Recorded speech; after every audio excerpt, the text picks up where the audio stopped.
जोरात जोरात. कोण आलं रे, कोण आलं मागून? कोण आलं रे, कोण आलं?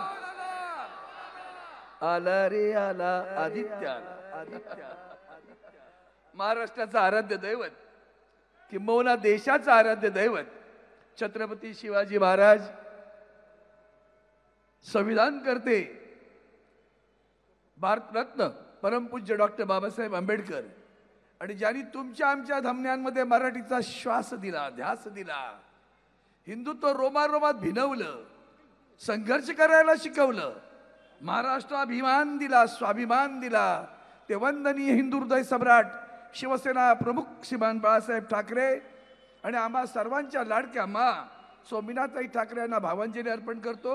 आणि आज महानिष्ठा, महान्याय, जनसंवादाची एक आगळी वेगळं अभियान जे आमच्या युवा नेते आदित्यजी ठाकरे यांनी सुरू केलंय, त्या अभियानाची एक निष्ठावंतांची सभा या मेघवाडीच्या प्रांगणात, लालबागच्या प्रांगणात, लालबाग राजा, मुंबईचा राजाच्या प्रांगणात इथं संपन्न होते. त्या सभेला आतापर्यंत ज्यांनी सगळ्यांनी संबोधित केलं ते सर्व मान्यवर व्यासपीठ उपस्थित निष्ठावंत बांधवांनो, भगिनींनो आणि मातांनो, घराघरातून ऐकणाऱ्या महाराष्ट्राभिमानी मराठी बांधवांनो, भगिनींनो, महाराष्ट्र अभिमानी मुस्लिम बांधवांनो, महाराष्ट्र अभिमानी पारसी बांधवांनो, महाराष्ट्र अभिमानी ख्रिश्चन बांधवांनो, सगळ्याला तिथं बरं का. खर तर हे अभियान मला लहानपणीची एक कविता आठवती, ती अजयलाही कल्पना असेल.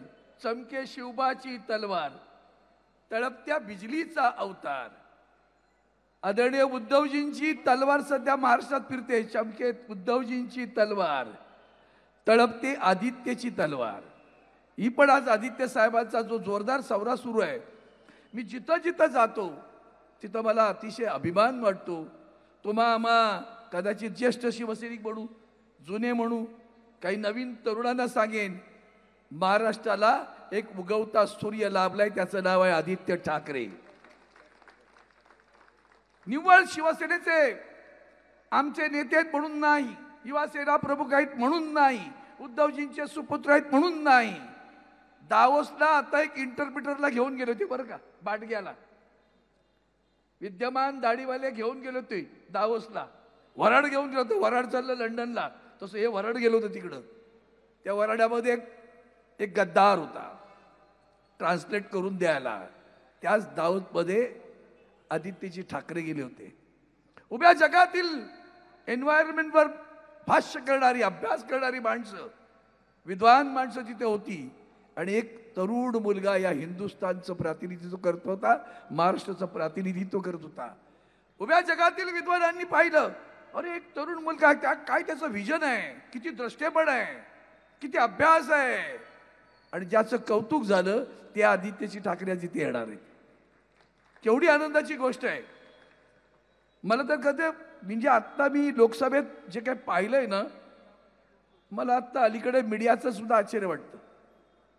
काय दाखवतात कोणच ठाऊक. ते त्यांना सोयीचं आहे ते वारंवार दाखवत राहतील, म्हणजे महाराष्ट्राच्या हिताचं आहे ते दाखवलं जाणार नाही. बांधवांनो, भगिनींनो, नवीन पार्लमेंट सुरू झालं बरं का. एक अतिशय ऐतिहासिक असं आमचं लोकसभेचं सदन होतं. ते जुनं सदन बाद केलं. आले देवाजीच्या मना, तिथे कोणाचेच आले ना. राजाच्या मनात आलं नवीन बनवायचंय, बनवलं नवीन. नवीन बनल्यानंतर जरा चुळबुळ थांबवली, तुमची चुळबुळ थांबवा, येणार, काळजी नको. नवीन सदन बांधल्यानंतर पहिला प्रकार काय घडला, राजा दरबारात आला शिंगोल घेऊन एकटाच बरं का. आणि तिथे नटनट्या बसवले होते त्या प्रेक्षक गॅलरीमध्ये. लोकसभेच्या आयुष्यात, विधानसभेच्या सुद्धा प्रेक्षागृहामध्ये बसलेला आवाज सुद्धा काढता येत नाही.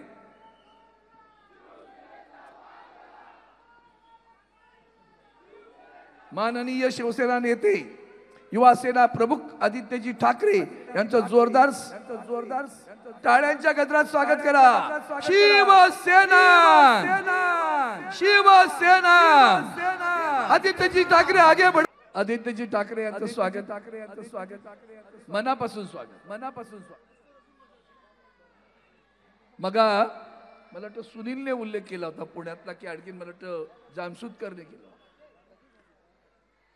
तो उल्लेख किती चैतन्य या शब्दाचा अर्थ कळला का हो तुम्हाला? आदित्यजी ठाकरे आले आणि या सभेमध्ये चैतन्य सळसळलं, त्याला म्हणतात आदित्यजी ठाकरे. हे चैतन्य या व्यासपीठावर आज उभं आहे, बसलंय, आता बोलणार आहे तुमच्याशी. मी फक्त 2-4 गोष्टी सांगणार आहे, महत्वाचे ते सांगणं आवश्यक आहे. साहेब, आमच्या सभागृहाचं उद्घाटन झालं. नव्या सभागृहामध्ये देशाचे पंतप्रधान राजा आला बरं का. त्या प्रेक्षक गॅलरी मधनं नटनट्या मोदी मोदी करून घोषणा करत टाळ्या वाजवायला लागल्या. आम्ही अवाक. ज्या प्रेक्षकांच्या गॅलरीमध्ये कधीही कुणालाही एकदम मांडीवर मांडी टाकली तरी ताबडतोब सरळ सरळ बस म्हणून सांगितलं जातं, तिथं घोषणा दिल्या गेल्या. एक 4 दिवस गेले नसतील आणि या देशाच्या इतिहासात आणखीन एक नवीन घटना घडली. खास करून नव्या सभागृहात 2 तरुण मुलं त्या प्रेक्षकांच्या गॅलरीतून त्यांनी उड्या मारल्या. का उड्या मारल्या? बेरोजगार. आमचा तरुण आज बेरोजगार आहे. तुम्ही आम्हाला नशा देताय, अक्षता वाटतं जसा उल्लेख केला अजय चौधरींनी. ही गुंगी देण्याचं जे औषध आहे ना, त्याच्यातून सावध राहा. दादा, तुम्ही उल्लेख केलात, रामाचा उल्लेख केलात. मी तर एवढंच सांगेन, आज जे काही देशात चालू आहे ना, इतकं वाईट आहे. आदित्यजी विषय आला आणि त्या विषयावर जेव्हा लोकसभेतील त्या 2 मुलांनी उड्या मारल्यानंतर सगळ्या विरोधी पक्षांनी मागणी केली की देशाच्या गृहमंत्र्यांनी राजीनामा द्यावा, त्यांनी या सभागृहामध्ये त्याबद्दलचं निवेदन करावं, पंतप्रधानांनी करावं. नाही केलं. या देशाच्या इतिहासात 24 तासात 146 खासदारांना घरी बसवलं गेलं. 146 खासदार घरी बसले आणि ते घरी बसल्यानंतर त्या 2 दिवसामध्ये 16 कायदे पास केले गेले. इतकी लोकशाहीची निर्डावलेली हत्या भारतीय जनता पार्टीनं केलं. एवढं करून थांबत नाहीत बरं. पुन्हा आणखीन ते आले का जय श्रीराम म्हणून. शेवटी लोकसभेमध्ये या संबंध सत्राची शेवट लोकसभेतला विषय आला, श्रीरामाच्या मंदिराच्या विषयावर चर्चा आली. मी हबकून गेलो आणि मी विचारलं, चर्चा करताय? मग मी त्यांना प्रश्न फक्त 2-3 मिनिटात सांगतो. साहेब, म्हटलं प्रभू रामचंद्राचं नाव घेता? मला आदरणीय उद्धवजींची आठवण आली. साहेबांची तर आलीच आली. त्या मंदिरासाठी सगळ्यात जास्त अट्टास कोणी केला असेल तर वंदनीय शिवसेना प्रमुख बाळासाहेब ठाकरे यांनी केला. त्या मंदिरासंदर्भात सगळं बास्तात केलं होतं.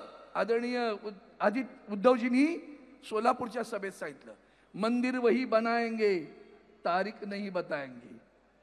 हे कोणी आठवण करून दिली? आदरणीय उद्धवजींनी केली.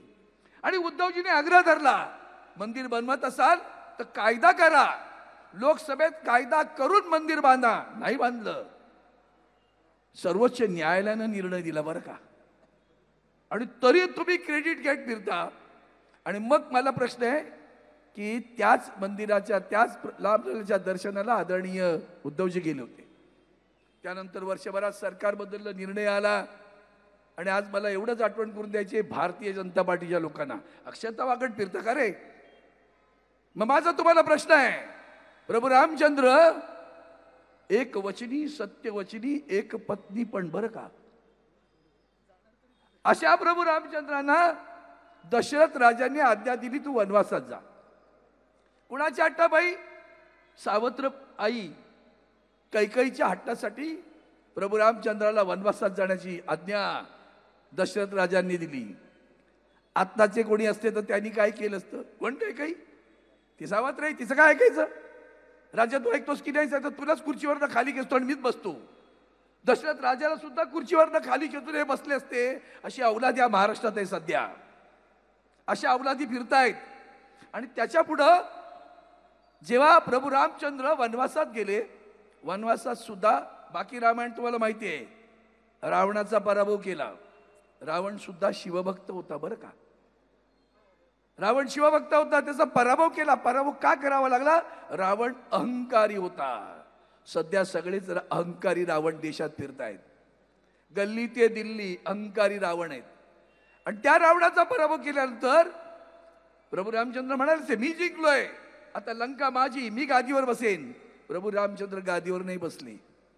ते म्हणाले, बिभीषणा तू गादीवर बस. सुग्रीव आणि वालीची लढाई झाली. वाली दुराचारी होता, त्याचा पराभव करणं आवश्यक होतं. प्रभू रामचंद्रानं वालीचा पराभव केला आणि किष्किंधा नगरी जिंकली. प्रभू रामचंद्र किष्किंधाच्या गादीवर बसू शकले असते, नाही बसले. किष्किंधाच्या गादीवर त्यांनी सुग्रीवाला बसवलं. त्यागी त्यागी प्रभू रामचंद्र.